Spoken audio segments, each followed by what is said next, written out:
Welcome students.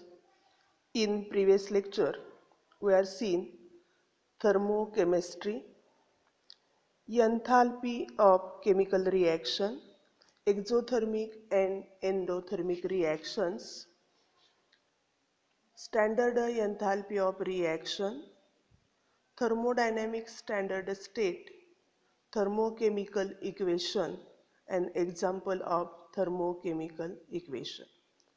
Today, we will learn the standard enthalpy of formation.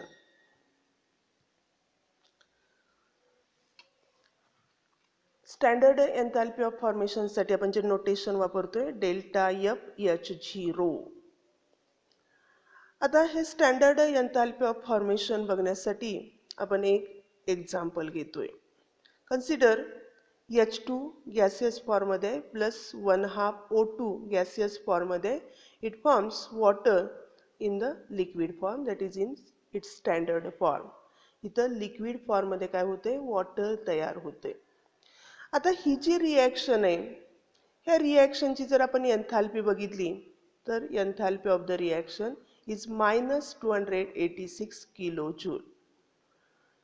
आता ह्या रिॲक्शनमध्ये आपण तुम्ही सांगू शकता, जेव्हा 1 mole of the liquid water in its standard state is formed from hydrogen and oxygen gases in their standard state, and the enthalpy change for the reaction would be the standard enthalpy of the formation of water, and that is the standard enthalpy of the formation of water is -286 kilojoule per mole. म्हणजे ह्या reaction मध्ये आपण बघितलं की तर 1 मोल water तयार होतोय. हा जो 1 मोल वॉटर तयार होतोय, हा 1 मोल वॉटर कशापासून तयार होणार आहे, तर हायड्रोजन इलेमेंट पासून आणि ऑक्सिजन इलेमेंट पासून. हे दोन्ही इलेमेंट पासून इथं काय तयार होतोय, वॉटर तयार होतोय. हा वॉटर त्याच्या स्टँडर्ड फॉर्म मध्ये तयार होतोय आणि जे इलेमेंट्स आहेत हायड्रोजन आणि ऑक्सिजन हे सुद्धा काय आहे, त्याच्या स्टँडर्ड फॉर्म मध्ये आहेत.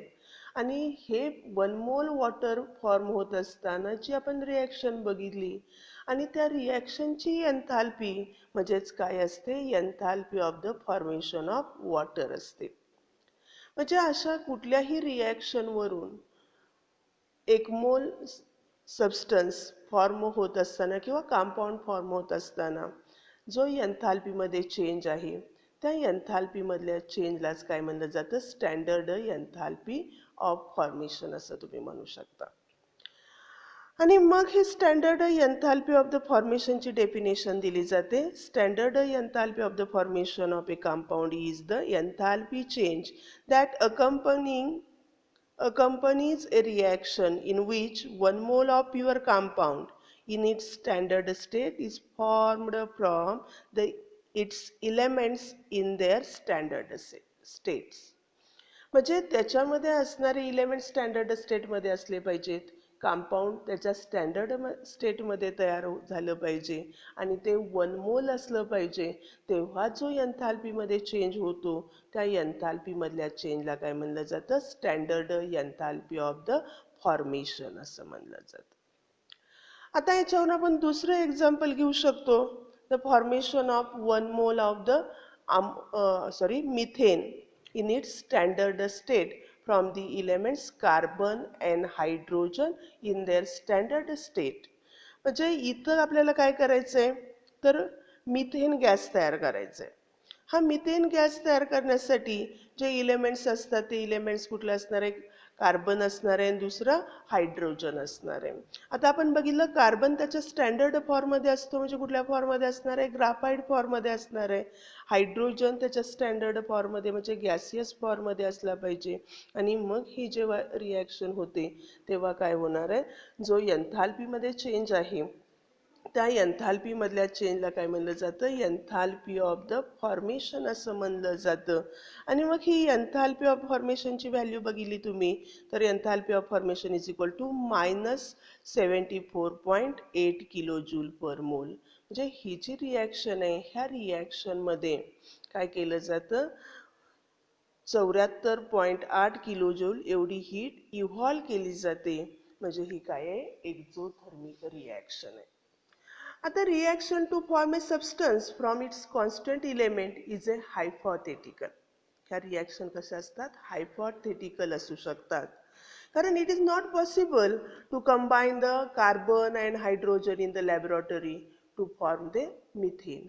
म्हणजे लॅबोरेटरीमध्ये तुम्ही कार्बन घेतला, हायड्रोजन घेतला आणि त्याच्यापासून मिथेन गॅस लॅबोरेटरीमध्ये तयार करू शकत नाही.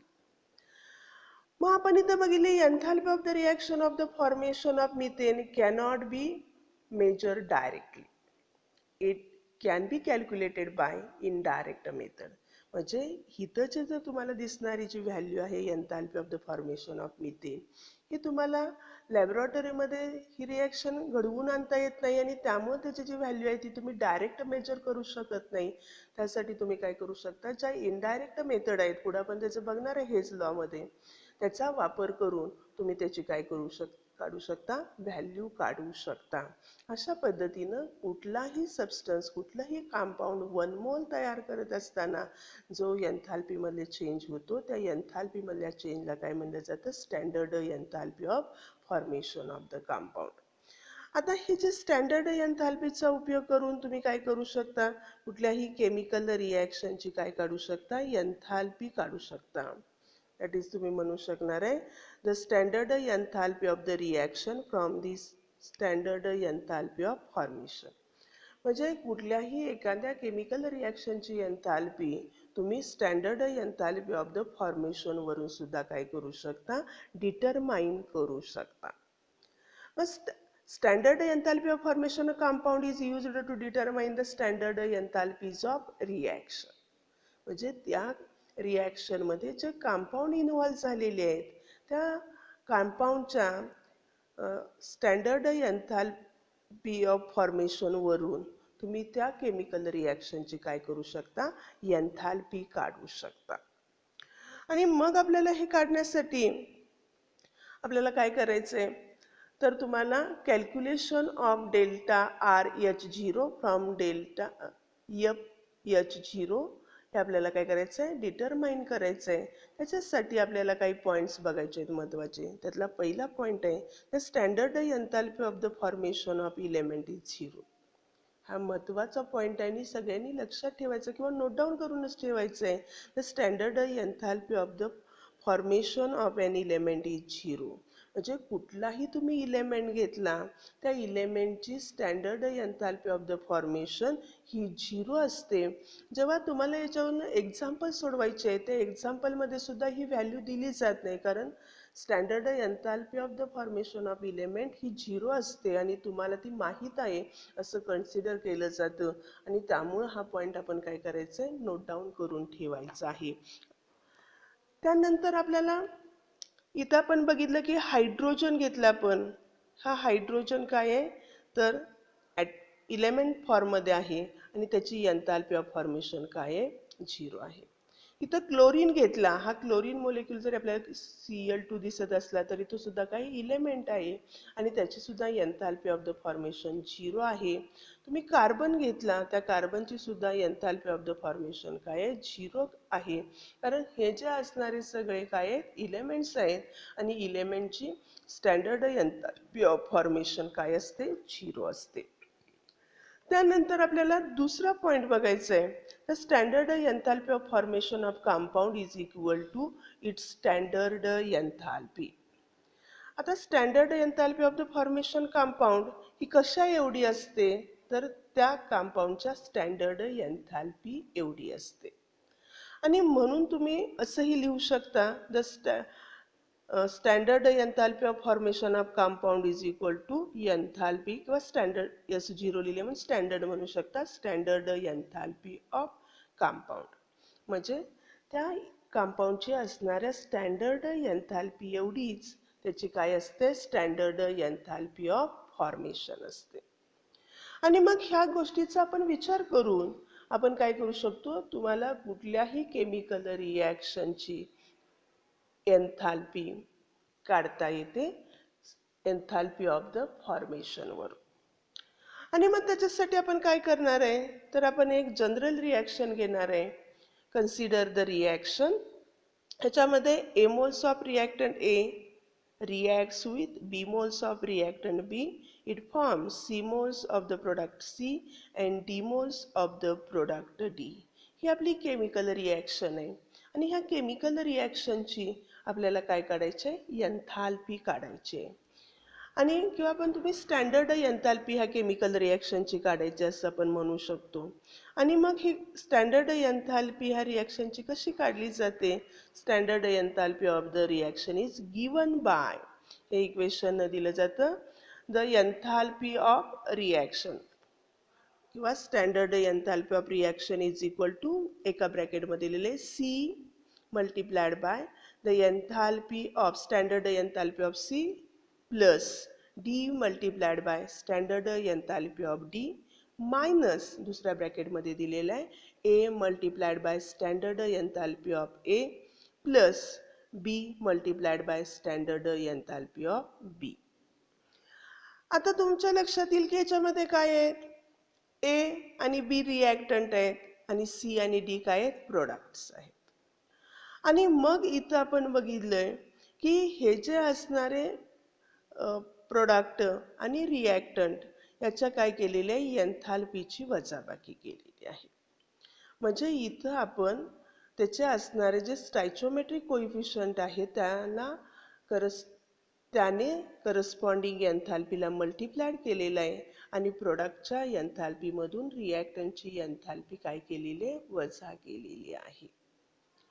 आता आपण इथं बघितलं की enthalpy of the compound is equal to enthalpy of formation of compound. आणि त्याच्यावरून तुम्ही हे जे इक्वेशन आहे ते इक्वेशन अशा पद्धतीने लिहू शकता, that is the standard enthalpy of reaction is equal to ब्रॅकेटमध्ये आपण लिहिले C multiplied by the standard enthalpy of formation of C plus D multiplied by standard enthalpy of formation of D. Bracket complete केले. दुसऱ्या ब्रॅकेटमध्ये आपण minus करतोय, minus दुसऱ्या ब्रॅकेटमध्ये आपण काय घेतो, A multiplied by standard enthalpy of formation of A plus B multiplied by standard enthalpy of formation of B.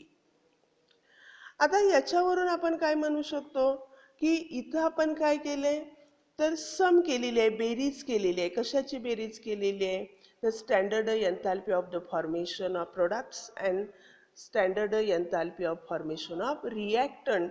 आणि त्याच्यावरून तुम्ही इक्वेशन लिहू शकता, that is the enthalpy, standard enthalpy of chemical reaction is equal to sum of the enthalpy of formation of product minus sum of the enthalpy of the formation of reactant. आणि ह्या इक्वेशनचा वापर करून तुम्हाला दिलेल्या कुठल्याही chemical रिॲक्शनची standard enthalpy तुम्ही काढू शकता. कशावरून, enthalpy, standard enthalpy of the formation of compounds किंवा इलेमेंट्स. म्हणजे दिलेल्या रिॲक्शनमध्ये इन्व्हॉल्व झालेले इलेमेंट असतील किंवा कंपाऊंड्स असतील त्याच्या एन्थाल्पी ऑफ फॉर्मेशनवरून आपण कुठल्याही केमिकल रिॲक्शनची एन्थाल्पी काढू शकतो. त्यानंतर आपण पुढचा पॉईंट बघणार आहे. आपला पुढचा पॉईंट आहे standard enthalpy of the combustion. आता standard enthalpy of the combustion त्यासाठी आपण नोटेशन वापरतो डेल्टा CH0. आणि हे आपल्याला समजून घेण्यासाठी आपण काय करतोय, एक रिॲक्शन घेतोय. Consider the reaction. इथं आपण काय घेतोय, C2H2 गॅसियस फॉर्ममध्ये इथिलीन आपण घेतलेलं आहे किंवा त्याला तुम्ही ॲसिटिलीन असं म्हणू शकता, हे आपण घेतलेलं आहे. याची रिॲक्शन आपण ऑक्सिजन बरोबर करतोय आणि त्याच्यापासून आपल्याला काय मिळणार आहे, कार्बन डायऑक्साईड मिळणार आहे आणि वॉटर मिळणार आहे. आता C2H2 हा स्टँडर्ड फॉर्ममध्ये आहे, गॅसियस फॉर्ममध्ये आहे. ऑक्सिजन गॅसियस फॉर्ममध्ये आहे. तयार झालेला कार्बन डायऑक्साईड त्याच्या स्टँडर्ड फॉर्ममध्ये गॅसियस फॉर्ममध्ये तयार होतोय आणि वॉटर सुद्धा काय होतोय, त्याच्या स्टँडर्ड फॉर्ममध्ये तयार होतोय, म्हणजे लिक्विड फॉर्ममध्ये तयार होतोय. आणि मग ही जर आपण रिॲक्शन घेतली, ह्या रिॲक्शनमध्ये जर तुम्ही बघितलं एन्थाल्पी ऑफ द रिॲक्शन तुम्ही काढली आणि एन्थाल्पी ऑफ द रिॲक्शनची व्हॅल्यू इथं काय येते, -1300 किलो जूल येते. आणि मग तुम्ही सांगू शकता in this reaction standard enthalpy change of the oxidation reaction, कारण इथं ऑक्सिडेशन होते. आणि हा किती आहे? -1300 किलो जूल आहे. आणि ही चीज व्हॅल्यू आहे is the standard enthalpy of combustion of acetylene. आणि हीच ॲसिटिलीनची काय आहे? स्टँडर्ड एन्थाल्पी ऑफ कंबशन आहे. म्हणजे कंबशनची तुम्हाला माहित आहे डेफिनेशन काय आहे?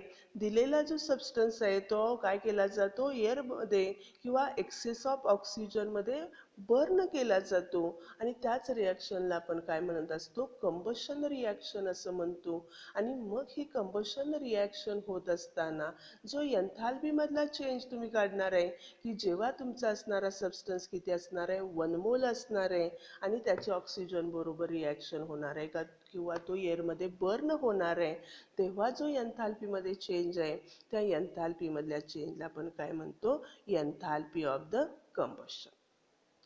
आता आपल्याला काय बघायचं? Standard enthalpy of the combustion बघायचंय. म्हणजे तिथं असणारा सबस्टन्स हा कसा असला पाहिजे? त्याच्या स्टँडर्ड फॉर्ममध्ये असला पाहिजे. आणि तेव्हा तुम्ही त्याचं ऑक्सिडेशन घडवून आणता तेव्हा जो एन्थाल्पीमध्ये चेंज आहे त्याला काय म्हणलं जातं? Standard enthalpy of combustion of the substance. आणि मग त्यासाठी आपण डेफिनेशन बघणार आहे. The standard enthalpy of the combustion of A substance is the standard enthalpy change accompanying a reaction in which 1 mole of the substance in its standard state is completely oxidized. म्हणजे इथं 1 मोल आपण substance घेतोय तो त्याच्या standard फॉर्ममध्ये, त्याचं completely आपण काय करतोय? ऑक्सिडेशन करतोय. हे कम्प्लिटली ऑक्सिडेशन करत असताना त्याच्यामध्ये जो एन्थाल्पीमध्ये चेंज होतोय त्या एन्थाल्पीमधल्या चेंजला आपण काय म्हणतोय? स्टँडर्ड एन्थाल्पी ऑफ कंबशन असं म्हणतोय. त्यानंतर पुढचा आपण पॉइंट बघणार आहे आणि पुढचा आपला पॉइंट आहे बॉन्ड एन्थाल्पी. आता बॉन्ड एन्थाल्पी पाहण्याआधी आपल्याला माहित आहे chemical reaction involves the breaking and making of the bonds. तुम्ही जर बघितली कुठलीही तुम्ही केमिकल रिॲक्शन घेतली तर त्या केमिकल रिॲक्शनमध्ये काय होतात? जे रिॲक्टंट आहेत त्या रिॲक्टंटमधले बॉन्ड काय होतात? ब्रेक होतात आणि प्रोडक्टमध्ये नवीन बॉन्ड काय होत असतात? तयार होत असतात. आणि मग जर तुम्ही बघितलं energy is always required to break a chemical bonds. आणि केमिकल बॉन्ड ब्रेक करण्यासाठी एनर्जीची आवश्यकता असते किंवा रिक्वायरमेंट असते. And energy is always released in the formation of bond. आणि जेव्हा बॉन्ड काय होतोय? तयार होतोय त्यावेळेला एनर्जी काय केली जाते? रिलीज केली जाते. आणि मग आपल्याला हा एन्थाल्पी चेंज बघायचा आहे. तो एन्थाल्पी चेंज बघत असताना आपण काय बघणार आहे? पर्टिक्युलर तुम्ही काय घेणार आहे? तर कोव्हॅलंट बॉन्ड 1 मोल सब मोलेक्युल मधला घेणार आहे आणि तो ब्रेक करण्यासाठी जी लागणारी एनर्जीची क्वांटिटी आहे किंवा एन्थाल्पी चेंज आहे त्यालाच आपण काय म्हणणार आहे? बॉन्ड एन्थाल्पी असं म्हणू शकता.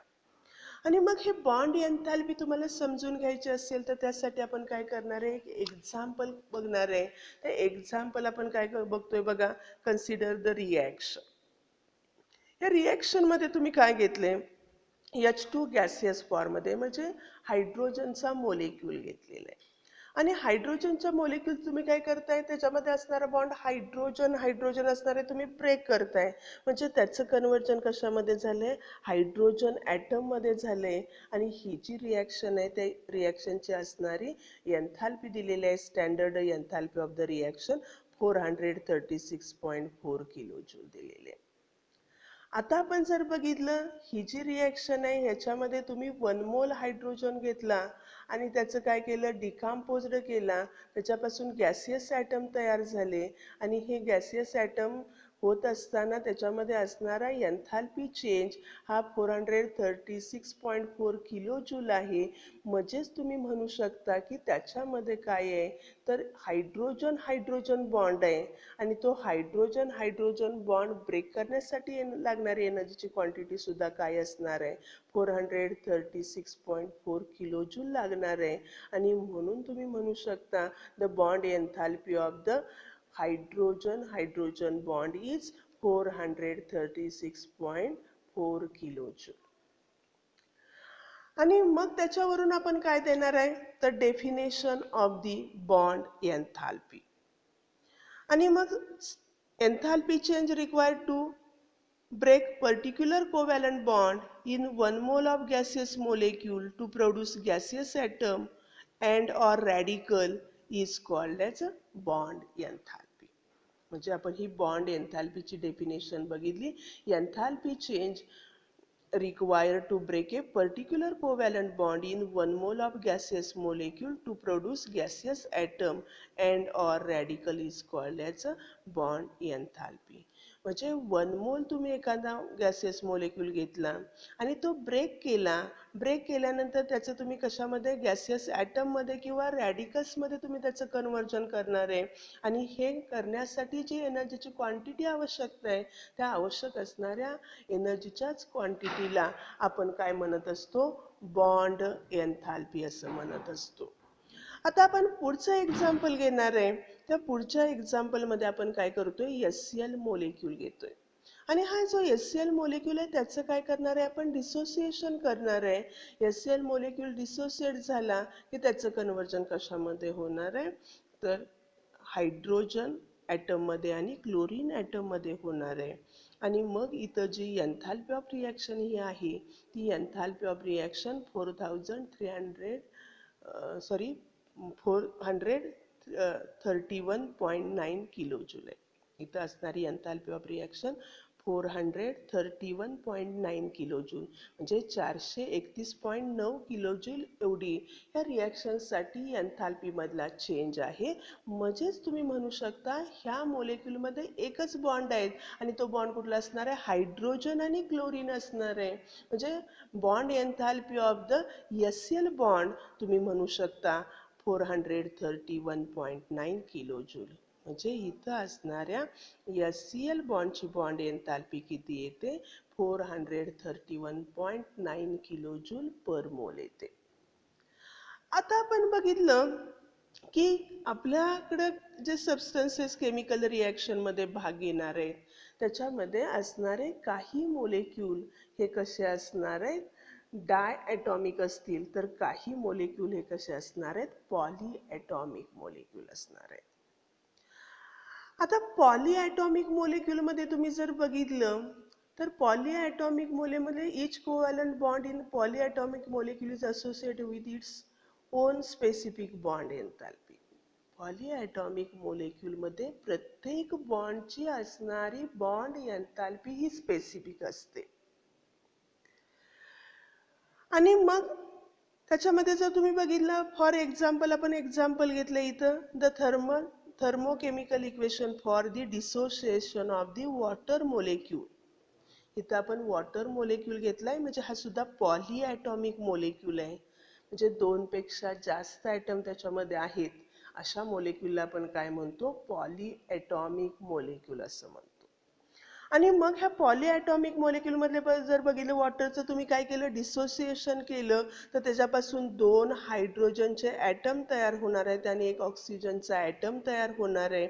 आणि ही जर तुम्ही केमिकल रिॲक्शन बघितली त्या केमिकल रिॲक्शनची असणारी जी एन्थाल्पी आहे स्टँडर्ड एन्थाल्पी ऑफ रिॲक्शन त्याची व्हॅल्यू आहे 927 किलोजूल. त्याची असणारी व्हॅल्यू किती आहे 927 किलोजूल. म्हणजे 927 किलोजूल ही कशाची बॉन्ड एन्थाल्पी आहे जेव्हा 1 मोल वॉटर तुम्ही काय करताय डिसोसिएट करताय आणि त्याच्यापासून हायड्रोजनचे 2 ॲटम ऑक्सिजनचा 1 ॲटम तयार होतोय आणि तेव्हा ह्या रिॲक्शनची असणारी एन्थाल्पी 927 किलोजूल आहे. आता आपल्याला माहित आहे की वॉटरमध्ये असणारे जे बॉन्ड्स असतात ते बॉन्ड कुठले असतात त्याच्यामध्ये 2 OH बॉन्ड असतात आणि वॉटरमध्ये असणारे 2 OH बॉन्ड हे बॉन्ड काय असतात आयडेंटिकल असतात. आता जर त्याच्यामध्ये आपण 11वी मध्ये हायब्रिडायझेशन बघितलेलं त्या हायब्रिडायझेशन मध्ये आपण बघितले प्रोसेसमध्ये की वॉटरमध्ये असणारे 2 OH बॉन्ड हे काय आहेत आयडेंटिकल आहेत आणि जर ते बॉन्ड आयडेंटिकल असतील तर ते ब्रेक होण्यासाठी लागणारी एनर्जीची क्वांटिटी ही काय लागायला पाहिजे सेमच लागायला पाहिजे आयडेंटिकल लागायला पाहिजे. परंतु असं होत नाही. जर तुम्ही बघितलं वॉटरमध्ये असणारा पहिला OH बॉन्ड ब्रेक करण्यासाठी लागणारी एनर्जीची क्वांटिटी वेगळी असते आणि दुसरा बॉन्ड ब्रेक करण्यासाठी लागणारी एनर्जीची क्वांटिटी ही काय असते, वेगळी असते. इथं आपण दिलेले आहे 2 स्टेपमध्ये त्याचं डिसोसिएशन होते आणि पहिल्या स्टेपमध्ये आपण बघतोय वॉटर हा काय आहे तर गॅसियस फॉर्ममध्ये आहे आणि त्याच्यामध्ये काय केलं तर ब्रेक केला, त्याच्यापासून OH बॉन्ड आणि एक हायड्रोजन ॲटम काय होणार सेपरेट होणार. म्हणजे पहिला OH बॉन्ड ब्रेक होण्यासाठी लागणारी एनर्जीची क्वांटिटी किती लागते, that is the enthalpy of reaction तुम्हाला दिलेलं आहे is equal to 499 kilo joule. म्हणजे पहिला OH बॉन्ड ब्रेक करण्यासाठी 499 किलो जूल एवढी एनर्जी लागते. आणि दुसरी रिॲक्शन दिलेली आहे OH गॅसियस फॉर्ममध्ये त्याचं डिसोसिएशन होते, ऑक्सिजन गॅसियस फॉर्ममध्ये मिळतोय, हायड्रोजन गॅसियस फॉर्ममध्ये मिळतो.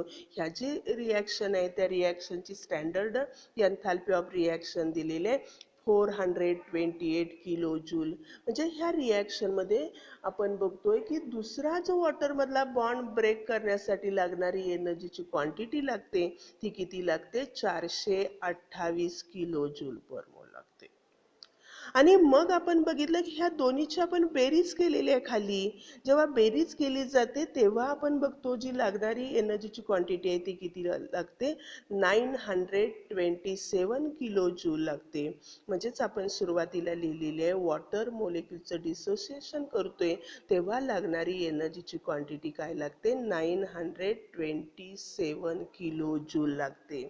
परंतु इथं आपण दोन्ही बॉन्ड आयडेंटिकल असले तरी त्याच्यामध्ये लागणारी एनर्जीची क्वांटिटी ही काय लागते आपल्याला वेगळी लागते. पहिला बॉन्ड ब्रेक करण्यासाठी 499 किलो जूल एनर्जी लागते तर दुसरा बॉन्ड ब्रेक करण्यासाठी 428 किलो जूल एनर्जीची क्वांटिटी लागते. आणि मग आपण ह्याच्यावरून बघलो की टोटल एन्थॅल्पी चेंज हा 927 किलो जूल आहे, not a twice as a large of the OH bond एन्थॅल्पी. म्हणजे ह्याच्यातला कुठलाही आपण घेतला एखादा लार्ज एन्थॅल्पी घेतली OH बॉन्डची 499 आहे, त्याच्या दुप्पट केलेली जी एन्थॅल्पीची व्हॅल्यू इथं येत नाही. तर इथं जी बॉन्ड एन्थॅल्पीची व्हॅल्यू आहे ही बॉन्ड एन्थॅल्पीची व्हॅल्यू आपल्याला काय करावी लागते ॲव्हरेज काढावी लागते. म्हणजे इथं आपण काय करणार आहे 927 डिवायडेड बाय 2 करणार आहे आणि येणारी जी व्हॅल्यू आहे ती येणारी व्हॅल्यू किती येते 463.5 किलो जूल येते. आणि ही जी एनर्जीची व्हॅल्यू आहे ही एनर्जीची व्हॅल्यू आपण bond एन्थॅल्पी of the OH bond म्हणून घेत असतो. ही आपण काय करत असतो बॉन्ड एन्थॅल्पीची व्हॅल्यू आपण घेत असतो. आणि मग आपण इथं याच्यावरून सांगू शकतो की बाबा तुमचे असणारे जे इलेमेंट्स आहेत ते इलेमेंट्स काय असतील तर डायॲटॉमिक मोलेक्युल्स असतील. तर ह्या डायॲटॉमिक मोलेक्युलमध्ये आपण बघतो की इथं जे एन्थॅल्पी ऑफ द डिसोसिएशन आहे ती एन्थॅल्पी ऑफ डिसोसिएशन ही कशा एवढी येते बॉन्ड एन्थॅल्पी एवढी येते. परंतु पॉलीॲटॉमिक मोलेक्युलमध्ये जी आपण एन्थॅल्पी बघतो ही एन्थॅल्पी काय येत नाही तर डिसोसिएशन जे होतं त्याच्या डिवायडेड बाय 2 आपण करून किंवा दुप्पट किंवा त्याच्यातले असणारे जेवढे बॉन्ड आहेत त्यांना मल्टिप्लायड करून अशी आपल्याला ती व्हॅल्यू मिळत नसते. तर इथं जी मिळणारी व्हॅल्यू आहे पॉलीॲटॉमिक मोलेक्युलमध्ये आपण बॉन्ड एन्थॅल्पीची व्हॅल्यू ॲव्हरेज व्हॅल्यू घेत असतो. आणि ॲव्हरेज व्हॅल्यू घेतल्यामुळं ती जी व्हॅल्यू असते ती कशी असते ॲक्युरेट व्हॅल्यू नसून ती ॲप्रोक्झिमेट व्हॅल्यू असते. आणि पॉलीॲटॉमिक मोलेक्युलमध्ये आपण अशा पद्धतीनं ॲप्रॉक्झिमेट व्हॅल्यू घेत असतो. आपण दुसरं एक एक्झाम्पल बघू शकतो that is the methane molecule. आणि मग मिथेनमध्ये तुम्हाला माहित आहे की मिथेनमध्ये काय असतात 4CH बॉन्ड असतात आणि हे असणारे 4CH बॉन्ड हे कसे असतात आयडेंटिकल असतात. परंतु हे 4 बॉन्ड ब्रेक होण्यासाठी लागणारी एनर्जीची क्वांटिटी ही वेगळी लागते. पहिला बॉन्ड ब्रेक करण्यासाठी 427 किलो जूल एनर्जी लागते. दुसरा बॉन्ड ब्रेक होण्यासाठी 439 किलो जूल एनर्जी लागते. तिसरा बॉन्ड ब्रेक होण्यासाठी 452 किलो जूल एनर्जी लागते. आणि चौथा बॉन्ड ब्रेक होण्यासाठी 347 किलो जूल एनर्जी लागते. म्हणजे हे 4 बॉन्ड ब्रेक होण्यासाठी टोटल जी व्हॅल्यू लागते एनर्जीची ती आहे 1665 किलो जूल.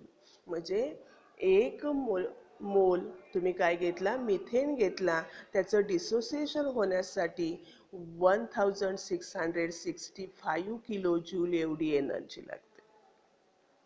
आणि आपण बघितलं की प्रत्येक बॉन्ड ब्रेक होण्यासाठी लागणारी एनर्जीची क्वांटिटी काय लागते, वेगळी लागते. आणि त्यामुळं इथं CH बॉन्डची जी बॉन्ड एन्थाल्पी काढली जाते ती काय काढली जाते, ॲव्हरेज काढली जाते. आणि आपण 1665 डिवायडेड बाय 4 केलं तर येणारी व्हॅल्यू किती येते, 416 किलो जूल येते. आणि मग इथं आपण CH बॉन्डची बॉन्ड एन्थाल्पी ही ॲव्हरेज व्हॅल्यूवरून घेत असतो आणि ती किती असते, 416 किलो जूल पर मोल असते. आता पुढे जाऊन आपल्याला पुढचा पॉईंट बघायचा आहे, रिॲक्शन अँड बॉन्ड एन्थाल्पीज. आता आपण बघितलं की in chemical reaction bonds are broken and form. Reactor मधले बॉन्ड ब्रेक होतात, प्रोडक्ट मध्ये काय होतात, बॉन्ड तयार होत असतात. The enthalpy of the reaction involving the substances having covalent bond are calculated by the knowing the bond enthalpies of reactant and those of the product. म्हणजे जेव्हा आपल्याला काय करायचंय, बॉन्ड एन्थाल्पी केमिकल रिॲक्शनची एन्थाल्पी काढायची बॉन्ड एन्थाल्पी वरून. तेव्हा आपल्याला ही गोष्ट लक्षात घ्यावी लागते की केमिकल रिॲक्शनमध्ये रिॲक्टंटमधले बॉन्ड काय होतात, ब्रेक होतात. आणि प्रोडक्टमध्ये बॉन्ड काय होत असतात, तयार होत असतात. आणि मी तुम्हाला सांगितले की जेव्हा काय केलं जातं, बॉन्ड आपल्याला ब्रेक करायचं आहे तेव्हा एनर्जीची आपल्याला आवश्यकता असते. आणि जेव्हा बॉन्ड काय होतो, फॉर्म होतो, तेव्हा एनर्जी काय केली जाते, रिलीज केली जाते. आणि मग हा जो क्रायटेरिया आहे, हा क्रायटेरिया वापरून तुम्ही काय करू शकता, केमिकल रिॲक्शनची एन्थाल्पी ह्या बॉन्ड एन्थाल्पीवरून काढू शकता. म्हणजे आपण म्हणू शकतो enthalpy of the reaction is equal to energy released in the formation of the products bond plus energy needed to breaking of the reactant bonds. म्हणजे रिॲक्टंटमध्ये जे बॉन्ड्स आहेत त्यालाच लागणारी एनर्जी बॉन्ड ब्रेक होण्यासाठी आणि प्रोडक्टमध्ये बॉन्ड तयार होत असताना जी एनर्जी रिलीज केली जाते, या दोन्हीची जेव्हा तुम्ही बेरीज करताय त्या बेरीजच म्हणजे काय असते, the standard enthalpy of reaction. त्या रिॲक्शनची काय असते, एन्थाल्पी असते. आणि मग ह्याचा वापर करून तुम्ही म्हणू शकता that is the enthalpy of reaction is equal to energy necessary to break the reactant bonds minus energy necessary to break the product bonds. आणि मग त्याच्यावरून तुम्ही काय करू शकता, तर केमिकल रिॲक्शनची enthalpy change of a reaction ते लिहू शकता. That is the standard enthalpy of chemical reaction is equal to sum of the standard enthalpy change of reactants minus sum of the standard enthalpy change of the products. आता इथं रिॲक्टंट्स आणि products लिहिलंय, याचा अर्थ म्हणजे दिलंय तुमच्या पुस्तकात, परंतु ॲक्च्युली इथं काय द्यायला पाहिजे, standard enthalpy of the reaction is equal to sum of the enthalpy standard enthalpies of the reactant bonds. रिॲक्टंटच्या ऐवजी शब्द काय पाहिजे, रिॲक्टंट बॉन्ड्स असायला पाहिजे, मायनस काय पाहिजे, sum of the enthalpies of the product bonds. आता इथं बघा, प्रत्येक आता पाठीमागच्या आपण एन्थाल्पी ऑफ केमिकल रिॲक्शन काढत असताना sum of the enthalpies of प्रोडक्टमधून मायनस करतोय एन्थाल्पीज ऑफ द रिॲक्टंट. परंतु बॉन्ड एन्थाल्पीच्या बाबतीत इथं फक्त एक्सेप्शन आहे. इथं काय आहे, enthalpy of the chemical reaction is equal to sum of the enthalpies of the reactant bonds पाहिजे minus sum of the enthalpies of the product bonds पाहिजे. कारण आपल्याला माहित आहे प्रोडक्टमध्ये काय होतं, जेव्हा बॉन्ड तयार होतात तेव्हा एनर्जी रिलीज केली जाते आणि रिॲक्टंटमध्ये जेव्हा बॉन्ड काय होतात, ब्रेक केले जातात तेव्हा एनर्जीची आवश्यकता आहे आणि त्यामुळे आपल्याला हे इक्वेशन मिळत असतं. The standard enthalpy of the chemical reaction is equal to sum of the standard enthalpies of reactant minus sum of the standard enthalpies of product. आणि मग त्याच्यावरून तुम्ही काय करू शकता, एक रिॲक्शन आपण कन्सिडर करणार आहे आणि मग त्या रिॲक्शनची एन्थाल्पी आपल्याला काढायची आहे आणि मग त्या रिॲक्शन आपण बघतोय H2 गॅसियस फॉर्ममध्ये, हायड्रोजन आपण गॅसियस फॉर्ममध्ये घेतलंय प्लस आयोडीन गॅसियस फॉर्ममध्ये आणि त्याच्यापासून काय तयार होणार आहे, हायड्रोजन आयोडाईड गॅसियस फॉर्ममध्ये तयार होणार आहे. आणि मग आपल्याला काय करायचं आहे, ह्या रिॲक्शनची एन्थाल्पी काढायचे, रिॲक्शन एन्थाल्पी काढायचे बॉन्ड एन्थाल्पीवरून. आणि मग त्याच्यासाठी तुम्ही enthalpy of reaction is given bye, that is enthalpy of reaction is equal to bracket मध्ये लिहिले the enthalpy, काय लिहिले, standard enthalpy of HH, that is the पहिला जो आपला रिॲक्टंट आहे हायड्रोजन मॉलिक्यूल, त्याच्यामध्ये असणारा बॉन्ड कुठला असणार आहे, हायड्रोजन हायड्रोजन, त्याची बॉन्ड एन्थाल्पी प्लस दुसरा रिॲक्टंट आपला आयोडीन आहे, काय आहे, standard enthalpy of I I म्हणजे आयोडीन आयोडीन बॉन्ड हे येणार आहे मायनस दुसऱ्या ब्रॅकेटमध्ये आपण घेतलोय. आता इथं 2 मोल्स तयार झालेले आहेत हायड्रोजन आयोडाईडचे, म्हणजे 2 आपण इथं काय करतोय, मल्टिप्लाय करतोय आणि काय येणार आहे, the standard enthalpy of hydrogen iodide bond. अशा पद्धतीनं कुठल्याही केमिकल रिॲक्शनची एन्थाल्पी तुम्हाला बॉन्ड एन्थाल्पीवरून काढता येते. त्यासाठी तुम्हाला काय करावं लागतं, sum of the bond enthalpies of रिॲक्टंटमधून sum of the bond enthalpies of product minus करावे लागतात. तेव्हा तुम्ही कुठल्याही केमिकल रिॲक्शनची काय काढू शकता, एन्थाल्पी काढू शकता किंवा स्टँडर्ड एन्थाल्पी काढू शकता. इथं आपण थांबतोय. थँक्यू.